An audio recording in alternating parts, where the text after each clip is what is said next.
Once upon a time, there was a widower king who had 3 daughters. One day the king asked the eldest daughter, "My daughter, how much do you love me?" "I love you like honey," she replied, thinking that what could be sweeter in the world.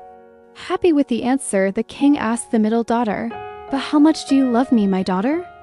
"I love you like sugar, father."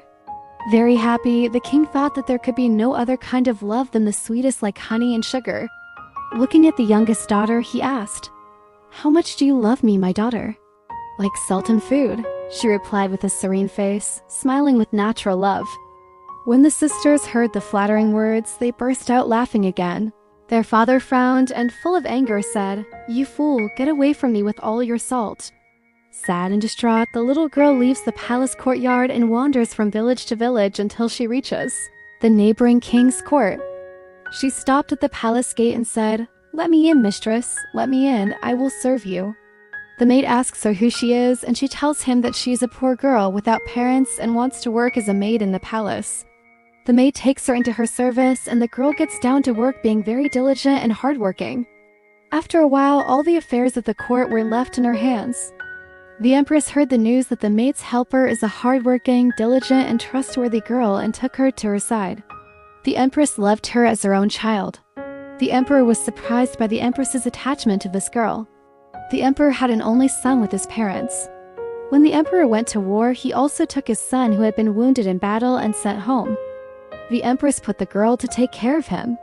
After a while, the emperor's son recovered, being cared for by the wise girl, and fell in love with her. He asked his mother, the empress, for permission to marry the girl from the house.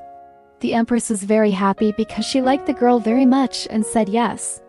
So the emperor and the empress betrothed their son and decided on the wedding. When the wedding preparations began, the fiancé prayed that the king of the neighboring country would also be invited to the wedding, afraid to say that she was the emperor's daughter.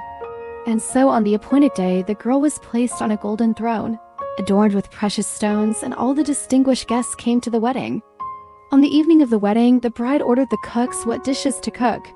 But she, with her own hand, cooked all those dishes for a single guest, then ordered a faithful servant to bring the dishes. She had prepared for the dance to the table and placed them before the invited emperor.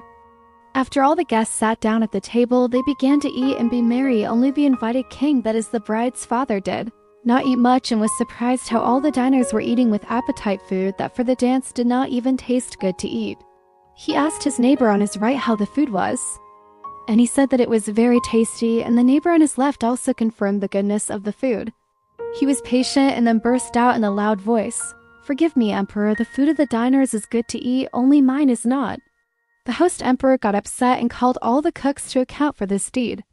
The bride had cooked all the food for her father without salt, but only with honey and sugar. Then the bride stood up and said to the emperor-in-law, who was angry, "And this is why I did it. This emperor is my father, and we were 3 sisters in our family. One day my father asked us how we love him. My older sisters answered that honey and sugar. I told him that salt in the food. My father got angry and kicked me out of the house. Through honest work and diligence, I got to where you see me. I wanted to prove to my father that without honey and sugar a man can live, but not without salt. That's why I cooked his food without salt." The girl's father confessed that he did not know how to appreciate the girl's wisdom and asked for forgiveness. The girl kissed his hand and asked for forgiveness for having upset him, and the wedding continued with joy and celebration. And they lived happily ever after. Thank you for watching this fairy tale. Hit the like button and share it with your friends.